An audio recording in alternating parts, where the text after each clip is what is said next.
where you go to college. Today we're getting ready to film our second to last show, and it's bittersweet, but I must say I'm kind of excited to be heading in a break. How are you? Oh, I'm definitely excited to go into that break. The semester has been pretty interesting, memorable to say the least. But I hear that you do have a very interesting guest today. Can you talk a little bit more about that? Yes, I will be interviewing Bobby Nichols, a lecturer here at KU, so stay tuned for that. Diversity. What is diversity? It can be an umbrella term for a variety of things, ranging from diversity among different people, places, cultures, and ideas to the way people express themselves and the way they interact with the world. In today's world, people interact with one another and share their thoughts through social media. Let's take Twitter, for example. How are people of different backgrounds, ethnicities, and sexual orientations with different political beliefs, interests, and job titles using this platform differently? Currently, celebrities are interacting with their fans on Twitter by speaking their minds, sharing their beliefs, and supporting social issues. Professional sports figures and organizations in the United States are using Twitter to support social causes and bring attention to current social matters, such as encouraging their fans to vote. Users are voicing their opinions about current issues surrounding racial inequalities, social injustice, and police brutality in the United States. There's diversity in the way people are discussing the upcoming presidential election, especially regarding their opinions of each candidate. Different news outlets are not only highlighting stories in the US, but are talking about important stories from around the world. But many Twitter users don't post about controversial matters or social issues at all. Rather, they use their platform to create memes and post funny content for entertainment. While many topics going around this app involve social issues and political opinions, Twitter creates a space where people can pull together collections of diverse thoughts, comments, opinions, goals, and even a little humor too. So how can we use this platform to express our differences? More importantly, how can we use it to learn from each other's differences today? Good morning, Bobby. Thanks for joining us. How are you doing today? I'm good, Mari. How you doing? I'm doing well, thank you. You're hmm someone who works in education here at KU, but you also have ties in sports as well. You're the hmm Director of Education and Inclusion and Diversity for One Sports Global. Could you tell us what One Sports Global is and define the company's purpose? Sure. Um, so how I got into this is for 10 years I worked for KU men's basketball on the academic side of things, and I saw that there was an opportunity for players who leave KU to pursue professional careers, both in the NBA and overseas, and they still wanted to complete their college degree. And so I started a nonprofit, and that was to help professional athletes pursue college degrees and then even help with networking. And where One Sports Global comes in is a former KU basketball player named Josh Pollard. He was a walk on here for 1 year, and it was actually Devontae, Svi, Kelly, and those guys. That was their freshman class. And so Josh was here for a year, I guess, and he started working at One Sports Global, and he heard about my nonprofit. And he was like, "Oh my God, we do that!" So One Sports Global is the athletic and entertainment division of a wealth management firm in LA. So helping people manage their finances with investments and you know tax prep, anything that they need that's finance related. And they have a division where they help their clients finish school. Well, since that's what I did at Kansas for the last 10 years, it was a perfect fit. And so they brought me on just this past year. And so I'm basically doing what I was doing at Kansas.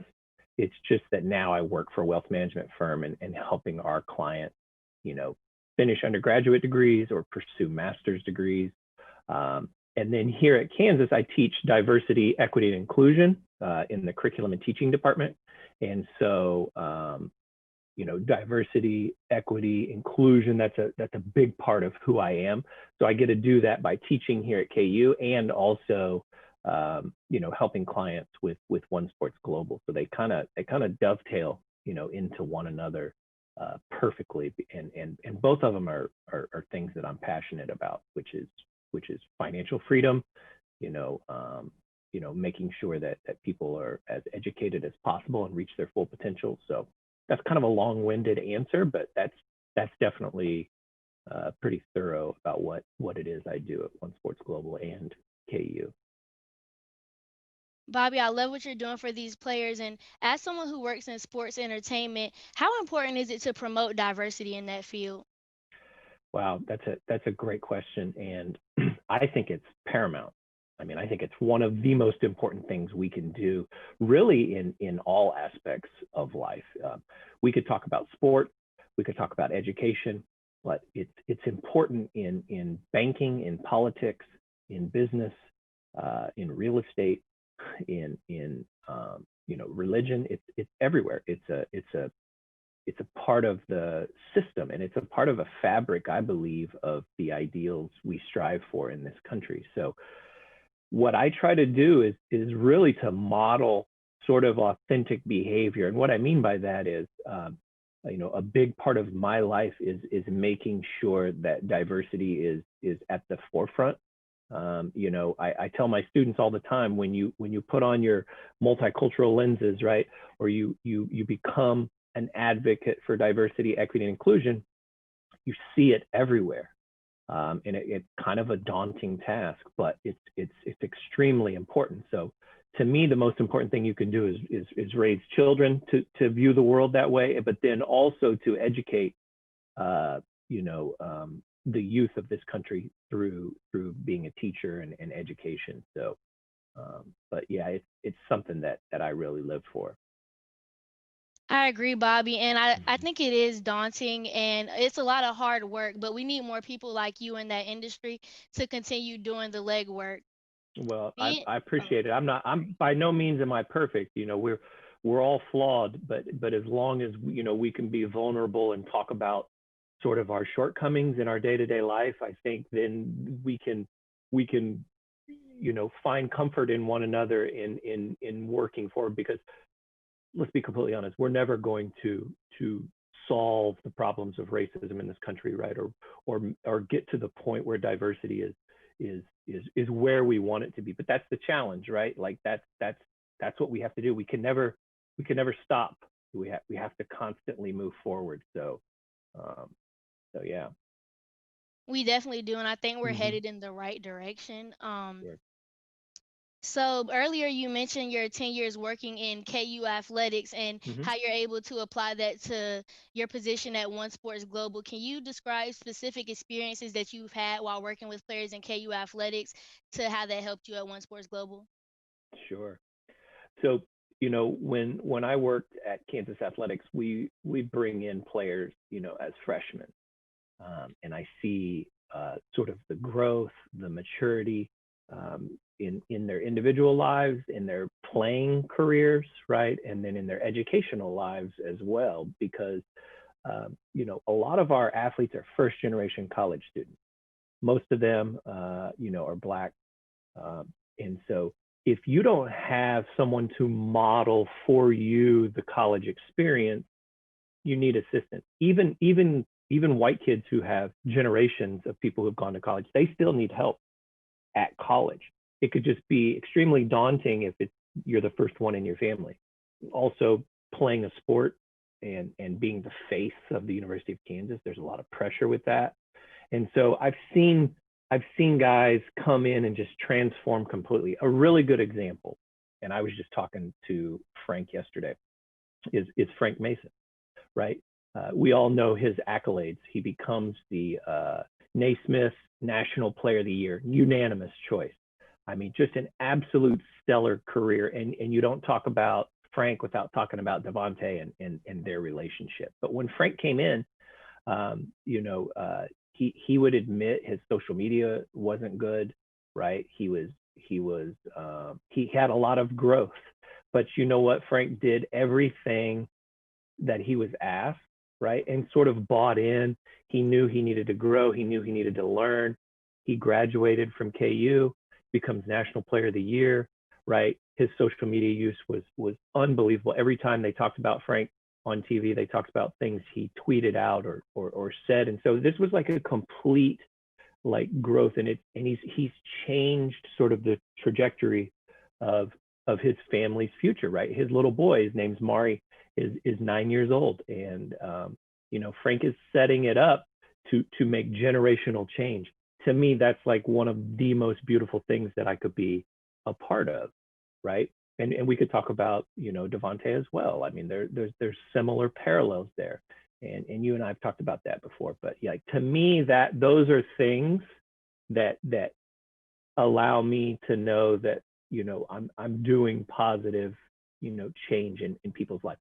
It's the same at One Sports Global. In this time, the shift is education is still a component of that, but now it's like financial freedom, right? Extremely important, generational wealth moving forward, and that is something that I think is extremely important, and it kind of ties everything together with diversity, with education, and finance.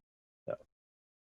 I agree, and I love seeing guys like Frank and Devontae being able to have that financial freedom. Because I remember Frank being someone who wasn't as talked about to now he's buying his mom a new car, and I just love seeing guys be able to do things like that. And you mentioned social media. I remember there was a time Devontae even created a new Twitter account because these guys know that they have to create a better future for themselves and their families. And KU does a really good job at breeding these players and turning them into good people as well as good basketball players. Sure. And when I completed my PhD here at Kansas, I studied high profile athletes' use of social media. And so Frank and Devontae were a part of, they're in my office every day, and we were constantly preaching and talking about, look, you could start over, right, with your social media use and start from a clean slate and move forward, work on your brand, work on your image, right? And Frank and Devontae, it's a really good model and example to follow, because both of them, they can both hoop. Okay, that has to be there as well, right? But it's these other pieces, because there's a lot of guys who could play and should be in the NBA, but their social media isn't good, their brand isn't good, and you know what? The teams invest millions of dollars into you, right? So it would be in your best interest to try to do what you could to maintain, that amount of money and income for as long. And social media to me is one major key for that. And Frank and Devontae bought in and made sort of the proper adjustments, and now we're seeing them, reap the benefits, and that's a beautiful thing. That's the system at work. And neither one of those guys were highly recruited, and so it's kind of like you put your mind to it. You can follow sort of this path, and it can work out for you. And to me, I absolutely love that. I love it too, Bobby, and it's been great having you on the show, but this is Sure. the end of our segment. Thank you for joining us today, and we will Thanks, be back Mari. with more news.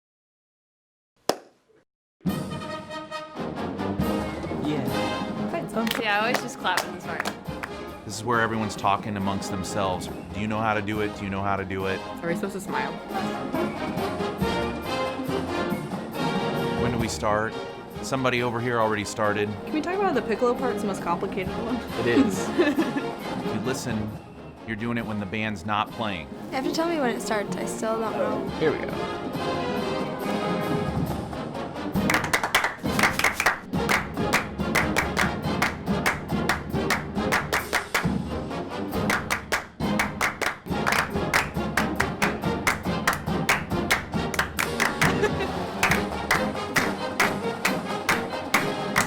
Just clapping now.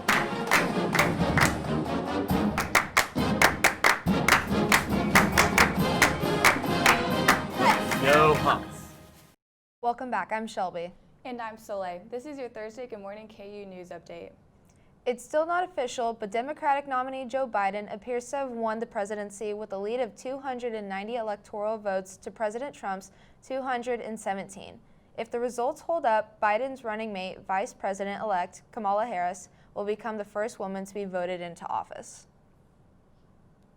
KU fraternity Pi Kappa Phi will be kicked off campus for a minimum of 5 years after university officials determined the chapter hates members and commonly engaged in illegal drug use.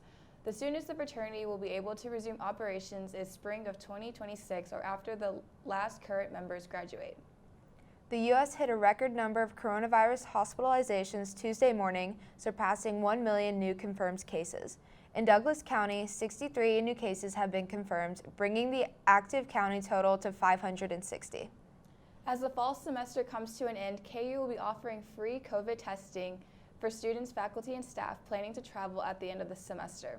Students can sign up for an appointment by visiting covidtesting.ku.edu. Testing will take place from November 16th through the 22nd in Lot 91 behind the Spencer Museum of Art. The country has hit record-breaking numbers of layoffs, with over 700,000 Americans filing for unemployment last week.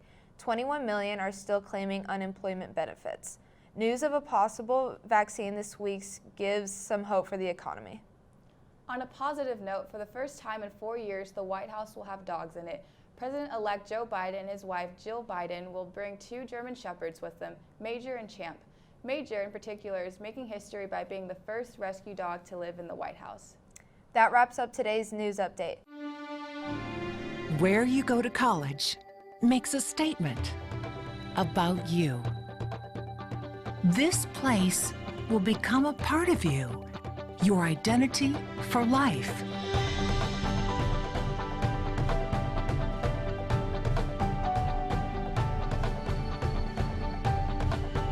The University of Kansas, a great place to be you.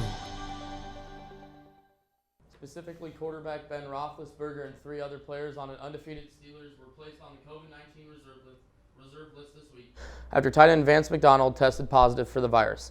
The Steelers are the only remaining undefeated team in the NFL, and they play an improving Bengals team this weekend. Indianapolis and Tennessee face off tonight in a Thursday Night Football and AFC South showdown. Their winner will claim the lead of the division. Phillip Rivers and the Colts look to rebound after an embarrassing loss to the Ravens, while the Titans will try to build off a win against the Bears last week. Kickoff is at 7:20 on Fox. KU basketball landed 4-star recruit KJ Adams, a 6'7" wing from Austin, Texas yesterday. Adams is the first big name to sign for the Jayhawks after the national signing period opened. As a junior, Adams averaged 22.6 points, 6.7 rebounds, and 3.5 assists at Westlake High School. KU volleyball travels to Ames to take on Iowa State this weekend. In their last match, the Jayhawks split a 2-game series against in-state rival Kansas State. Iowa State lost their 2 previous matches to West Virginia and is 2-8 on the season. The matchup this weekend will be at 6:30 on Friday and 4 on Saturday at Hilton Coliseum. That will do it for today's show. Thank you all for tuning in, and we will see you all next week for the last show of the semester.